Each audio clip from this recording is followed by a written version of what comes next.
Aujourd'hui, je te montre comment organiser et planifier tes mois et tes semaines à l'avance pour être plus productif. Si tu as fixé des objectifs pour l'année, tu as fait un vision board propre et nickel, mais tu as l'impression de ne rien accomplir, cette vidéo est pour toi. Si c'est la première fois que tu me découvres, bienvenue sur ma chaîne, mon nom c'est Diana. J'ai à cœur de te faire prendre conscience de ton plein potentiel, ce que tu es capable d'apporter au monde, parce que tu es une lumière qui doit briller. Tu es appelé à exceller. Ici, on ne parle pas seulement de rêve, mais on parle de clarté, de structure et surtout de transformation réelle. Si tu es prête à construire une vie alignée, consciente et intentionnelle, tu es exactement au bon endroit. Parce que si tu es ici, c'est que tu as des objectifs que tu dois atteindre. Et je sais que beaucoup de personnes fixent des objectifs mais ne planifient aucune action. Beaucoup ont un vision board mais n'ont pas de action board, aucun plan d'action. Et pourtant, un objectif sans plan d'action n'est qu'un rêve. Il ne suffit pas de fixer des objectifs car il ne va pas se réaliser tout seul. Il faut travailler tes objectifs chaque mois, chaque semaine, chaque jour. Si tu ne décides pas à l'avance comment tu vas utiliser ton temps, le monde décidera pour toi. Les réseaux sociaux,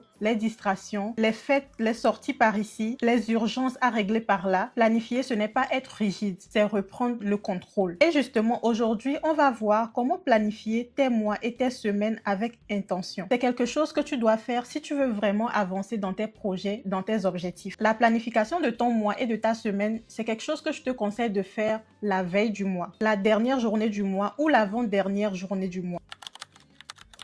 La première chose que tu dois faire, c'est de faire le bilan du mois qui vient de s'écouler. Où en es-tu par rapport aux objectifs que tu t'es fixés pour cette année? J'ai fait une vidéo sur comment planifier son année. Je te conseille de regarder ça si tu n'as pas encore d'objectifs fixés parce que tout commence par là. Il faut faire le point sur où tu en es par rapport à ces objectifs, tes accomplissements, les challenges que tu as surmontés, tes réussites. Et on prend le temps de célébrer ses réussites. C'est très important parce que ton cerveau fonctionne par association et récompense. Chaque fois que tu fais une action, ton cerveau se demande si c'est la peine de le refaire. C'est pour ça que quand tu atteins un objectif, aussi minuscule que ça soit, mais que tu passes directement à l'objectif suivant sans t'arrêter, sans reconnaître l'effort que tu as fourni, sans te féliciter, ton cerveau va le prendre comme beaucoup d'efforts, mais zéro récompense. Et le résultat, c'est que la prochaine fois, il va résister. Il va procrastiner. Je ne sais pas si tu as remarqué qu'il y a des petites tâches là qu'on est censé faire, mais qu'on trouve ça pesant.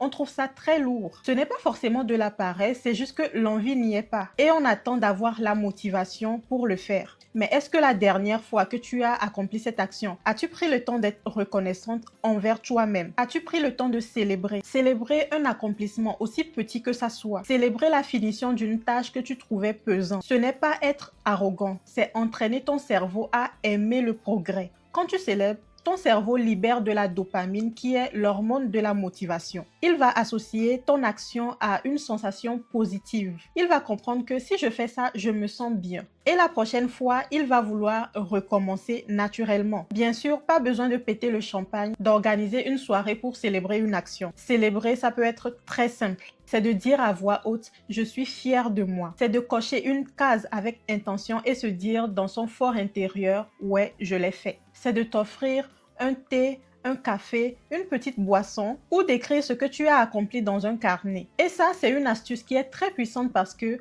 dans 2 ans ou dans 3 ans, quand tu vas relire ton carnet, tu vas relire les accomplissements que tu as réalisés, tu seras fier de toi. Que ce soit une grande victoire, que ce soit une petite victoire, ça compte. Parce que le cerveau ne fait pas de différence entre j'ai fait 10 minutes, j'ai fait 1 heure de temps. Le cerveau, il voit juste une action qui a été accomplie. C'est ça qui construit la discipline, la constance. Et c'est ça qui compte, la discipline et la consistance. Parce que c'est ça qui compte, la discipline et la consistance. Tous les jours, jusqu'à tu meurs. Ce que tu ne célèbres pas, ton cerveau ne peut pas le reproduire. Si chaque action est vécue comme un sacrifice, une contrainte, une pression, une obligation, consciemment, tu vas éviter d'agir. Mais si chaque action est suivie de reconnaissance, de fierté, de gratitude envers toi-même, alors ton cerveau comprend que avancer, c'est du plaisir. Moi, au début, quand j'allais à la salle de sport, je trouvais ça comme une contrainte. C'est comme si on m'avait forcé, mais avec le temps, c'est devenu un plaisir. Toujours à la première étape dans le bilan, quand on finit de lister et de célébrer ses accomplissements, il faut maintenant lister les actions qui n'ont pas été faites et on détermine les raisons pour lesquelles elles n'ont pas été faites. Pas besoin de se culpabiliser, pas besoin de se juger. C'est parce que quand tu identifies pourquoi une action n'a pas été faite, tu évites de reproduire les mêmes erreurs le mois suivant. Il y avait un moment comme ça où j'avais des choses à finir. Et qu'est-ce que je faisais? Je me disais, bon, comme je m'apprête à faire un gros truc, je vais manger et commencer. Sauf que après avoir mangé, je sens un coup de mou, un peu comme un mélange de fatigue et de sommeil, mais je n'avais pas sommeil, je n'étais pas fatiguée. Souvent en ces moments-là, j'avais un petit pic de productivité et puis je me demandais mais pourquoi je ne finis pas mes choses en fait? Alors que c'est le moment où je suis censée être productive. J'ai finalement compris que c'est pas le moment où je devrais avoir un repas, c'est pas le moment où je devrais manger. Oui, c'est le temps où je suis productive, mais si je mange à ce moment, mon organisme va être occupé à digérer et mon énergie n'est plus la même. C'est pour ça que je sentais les coups de mou et je ne terminais pas les actions que j'avais prévu faire. Le fait de connaître pourquoi je n'arrivais pas à finir mes actions, ça m'a permis de faire de meilleurs choix, de prendre des bonnes décisions. Ce n'est pas en ce moment que je dois manger mon gros plat de foufou ou mon plat de riz. Oui, je vais le faire peut-être après ou peut-être 1 heure ou 2 heures avant. C'est pour ça que identifier pourquoi tu n'as pas pu faire et terminer une action fera que tu ne reprendras pas les mêmes erreurs. Ce n'est pas pour se culpabiliser, ce n'est pas pour se juger. Ce qui est important, c'est de trouver comment rattraper ton retard, de connaître tes blocages pour pouvoir les surmonter. Après avoir fait ça, on passe à la deuxième étape qui est de définir tes intentions pour le nouveau mois. Que veux-tu accomplir le mois prochain? Tu dois faire une liste. Pour mon cas, un de mes objectifs, c'est la création de contenu. C'est d'avoir 4 ou 5 vidéos, ça dépend du mois. Il y a aussi mes séances de sport, mes moments de lecture, mes autres activités et hobbies aussi. Combiner tout ça avec mon job et mes projets personnels, franchement, c'est cardio. Si tu commences, je te conseille d'aller avec 2 ou 3 objectifs maximum. Sinon, tu risques de te retrouver avec trop d'objectifs et tu vas abandonner. Juste 2 ou 3 maximum. Une fois que tu as tes intentions, tes objectifs, tu dois définir les missions ou les étapes qui vont te permettre de concrétiser tes objectifs. Si je prends la création de contenu, il y a l'étape du brainstorming où je réfléchis aux idées de vidéos, aux points que je vais aborder. Ensuite, je finalise le script au complet. Et après, il y a l'étape du tournage de la vidéo, du montage et de la publication. C'est de cette façon que tu dois décortiquer les missions qui vont te permettre de réaliser tes objectifs. Parce que tant que c'est flou, ton cerveau ne passera pas à l'action. Quand une action est très vague, ton cerveau perçoit ça comme de l'incertitude, comme une charge mentale et ça te fait procrastiner. Mais quand c'est une mission claire et précise, ton cerveau se dit « Ah, je sais exactement quoi faire » et il agit. Si ce n'est pas écrit, ce n'est pas clair. Écrire te force à structurer tes pensées. Ça te montre concrètement où tu bloques. Ça te fait passer d'une idée complètement abstraite à quelque chose de précis et clair. Un objectif non écrit reste dans ta tête comme un rêve. Mais quand c'est écrit, ça devient actionnable, ça devient réalisable.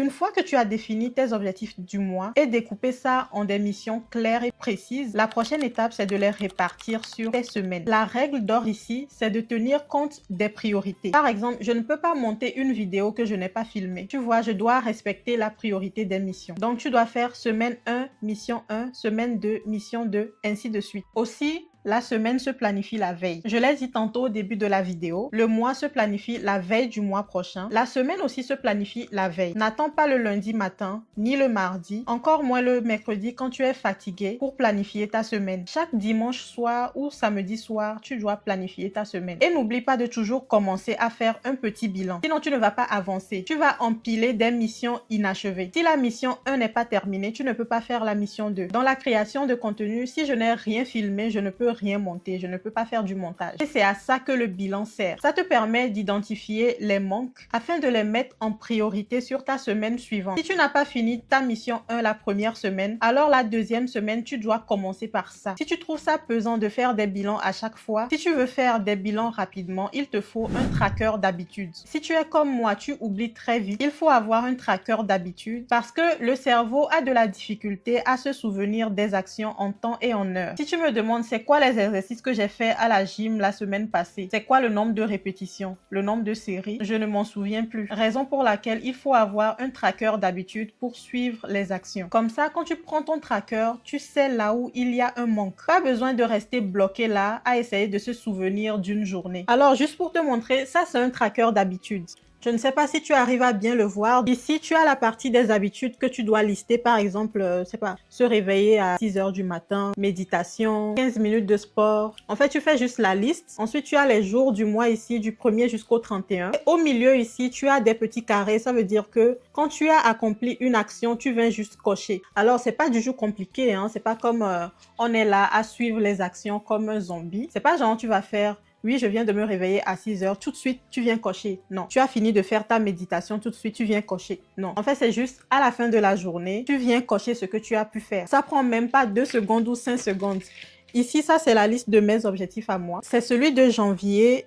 Et j'ai pas écrit beaucoup de choses parce que j'ai déjà pris l'habitude de plusieurs actions. Et ça, ce sont les nouvelles choses que j'ai envie d'insérer. Comme par exemple, faire des étirements chaque matin, avoir une routine de skincare parce que moi, je mets une seule pommade sur tout le corps. Apparemment, c'est pas bien. Donc, il faut que j'insère des trucs comme le gommage, avoir des produits uniquement pour le visage. En plus, c'est le dernier ici, hein, et je n'ai rien coché jusqu'alors. J'ai encore du progrès à faire, mais bon, c'est parce que ce n'est pas la priorité en fait. Pour l'instant, je me concentre sur l'essentiel, le fait de faire des étirements, le fait de prier et de déclarer des affirmations positives pour la journée. C'est pour tout ça qu'un tracker, ça aide beaucoup. Moi, personnellement, je préfère la version papier, mais sinon, il y a des trackers d'habitude que tu peux trouver en ligne. Il faut avoir un tracker d'habitude parce que le cerveau efface les petits détails avec le temps. Si toi, tu fais confiance à ta mémoire, c'est bien, mais petit test pour voir si tu peux faire confiance à ta mémoire. Dis-moi, l'avant-dernier contenu que tu as consommé sur TikTok ou sur Instagram avant de venir ici sur YouTube, ça parlait de quoi? Écris-moi ça en commentaire. Dis-moi si tu te souviens ou pas. Ou dis-moi ce que tu faisais la semaine surpassée, même jour, même heure. Si tu regardes cette vidéo le vendredi à 15 h, ben le vendredi surpassé à 15 h, qu'est-ce que tu faisais? Bon, si tu étais au travail, ça fausse la réponse parce que là, c'est facile. Tu vas me dire, ah, j'étais au travail. Parce que c'est programmé, c'est défini. Mais dis-moi en commentaire, ok? Donc voilà, le bilan te permet de savoir un peu s'il y a un manque et c'est par ça que tu dois commencer si ce n'est pas encore fini. Si la mission 1 n'est pas encore finie, termine ça d'abord